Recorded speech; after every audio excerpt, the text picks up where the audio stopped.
Բոլորին բարի օր, Mountain Farms։ Ջրաղացի ձոր, Դիլիջան ազգային պարկ Տավուշ 2025 թվականի դեկտեմբերի առաջի 10-օրյակի վերջն է։ Մեզ մոտ այս քանի օրը տեղումներ են, որը մենք երկար սպասել եւ ողջունում ենք, որովհետեւ այդ տեղումները վերջապես խոնավացնում են մեր հողը եւ հատկապես մեր համար վերականգնողական Արածեցյան ֆերմայի համար դա շատ կարեւոր է ունենալ առողջ հող, վերականգնվող արոտավայրեր, ինչքան էլ ուզում է վերականգնումը խոտածածկի պակասած լինի ձմեռվա պայմաններում, բայց երբեք բնությունը չի կանգնում։ Բնությունը երբեք չի կանգնում, կանգ չի առնում, չի դադարում եւ վերականգնում կա, որը կարող եք նայել եւ տեսնել մեր այդ խոտածածկի մեջ եւ նույնիսկ չորացած խոտի տակից մենք ունենք բավականաչափ կանաչ խոտ դեկտեմբերի պայմաններում։ Սա ֆենոմեն չէ, իհարկե, սա բնական աճ է։ Ուղղակի մեր մոտ նա ավելի լավ է վերևում, որովհետև մենք վերականգնում ենք արոտավայրերը մեր անընդհատ արածեցնելով։ Սա մեր դորպերների գլխականակն է, որը քիչ առաջ վերադառնում է անասնաբուժական միջոցառումից։ Այս կենդանիները ամբողջ տարին անցկացրել են բաց արոտավայրում, կերակրվել են միայն արոտային խոտով, իրենք հիմա նույնիսկ բեղմնավորման սեզոնի մեջ են, այսինքն ըստ մեր ծնի պլանավորման, որպեսզի գառնուկները ծնվեն ապրիլ-մայիս ամիսներին, տղաներին հիմա արածեցնում ենք աղջիկների հետ եւ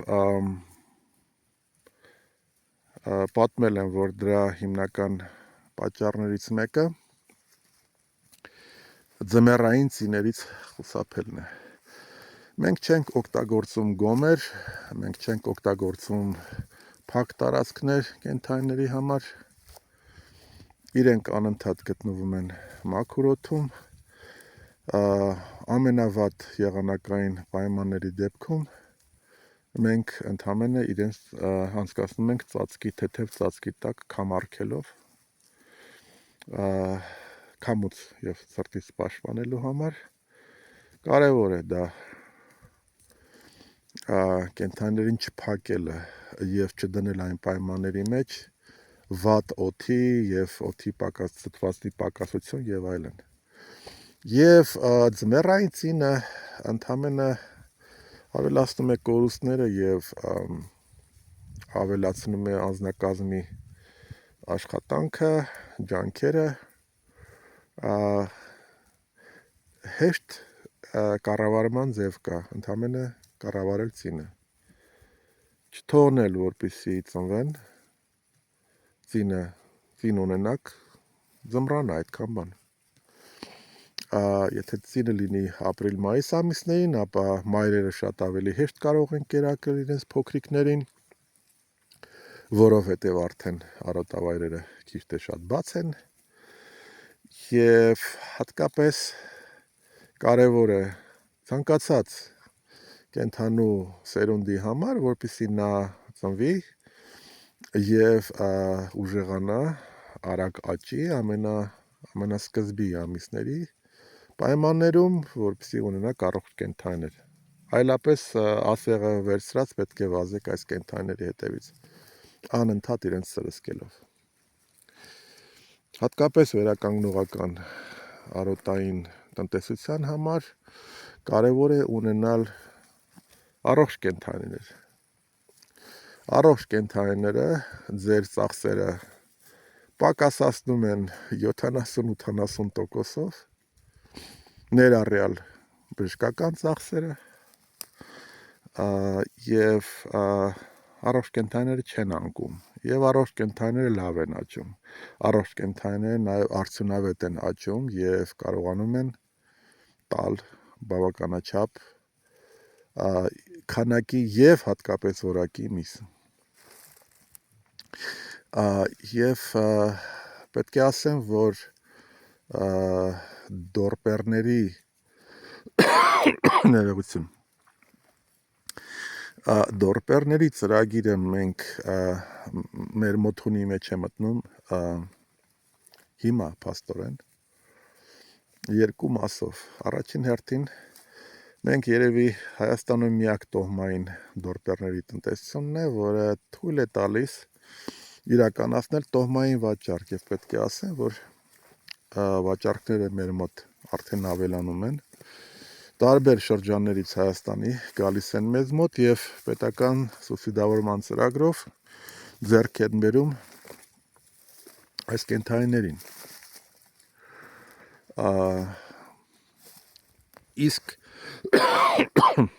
Իսկ մսի, այս կենդանիների մսի մասով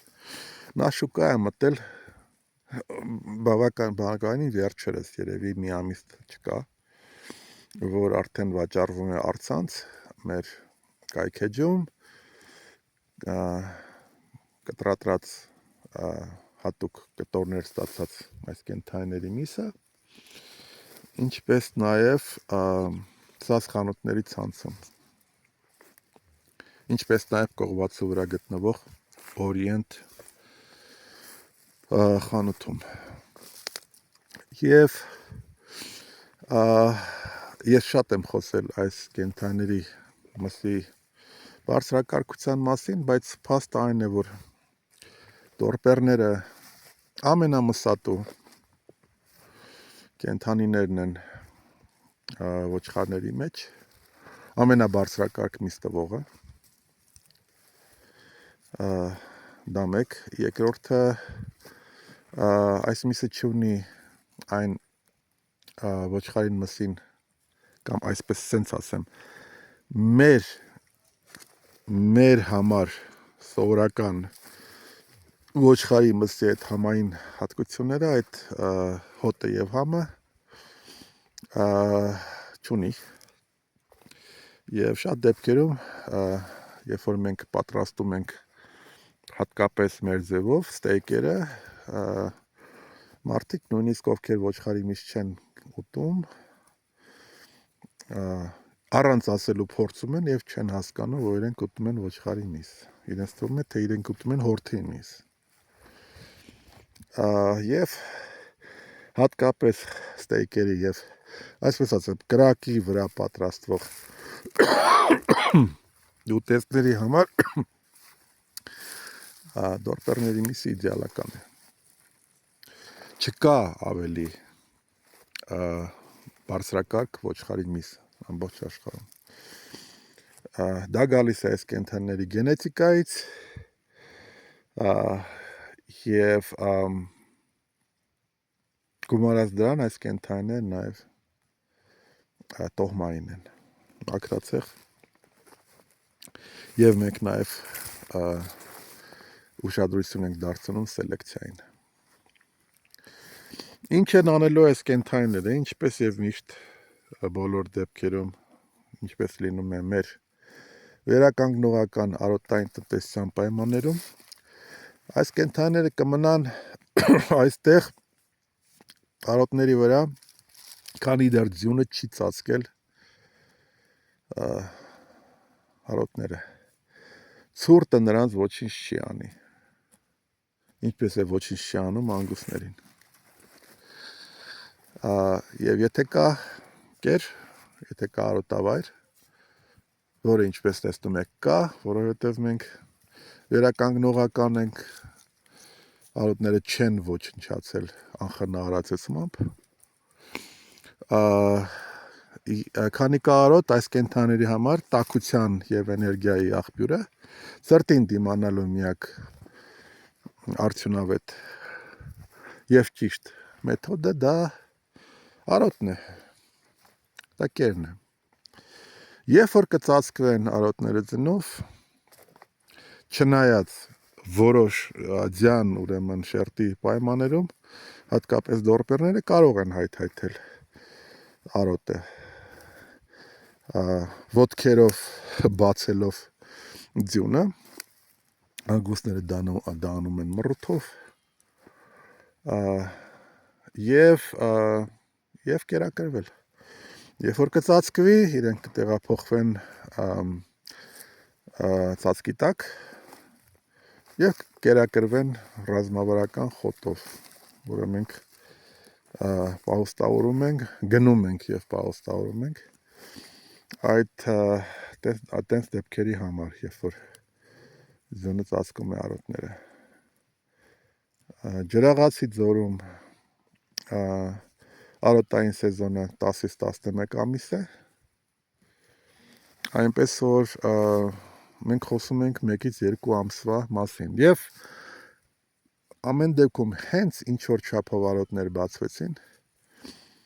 դորպերները կտեղափոխվեն արոտի վրա միանգամից, որպեսի իզուր տեղը չօգտագործենք գնված բավականին թանկ խոտը։ Ամեն դեպքում խոտը միշտ թանկ է։ Եվ մի խորհուրդ բոլորին, ովքեր որ զբաղվում են էլի արոտային անասնապահությամբ, թեկուզ ոչ վերականգնողական,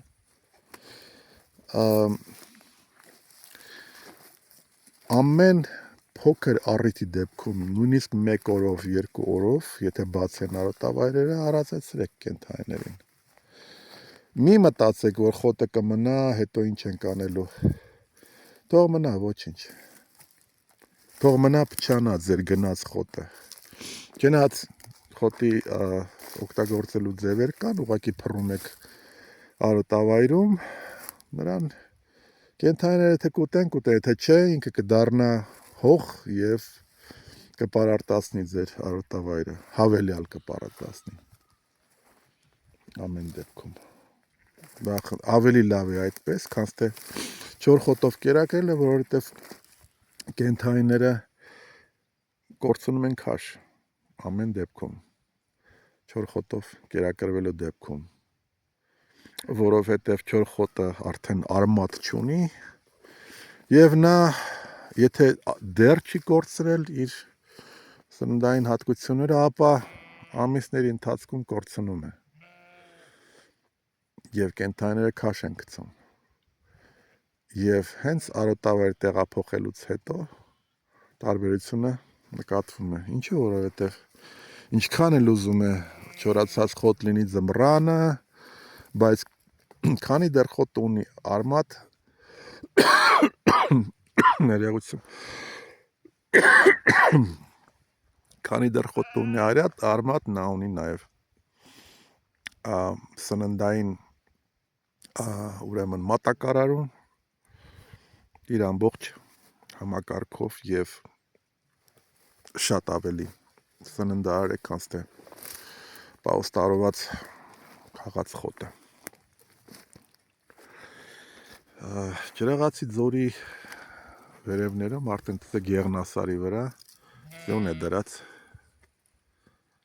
մենք ձյուն ունենք այնտեղ, հատկապես գիշերը ունեցել ենք ձյուն, ինչքան շատ տեղումներ, հատկապես ձմռանը, այնքան լավ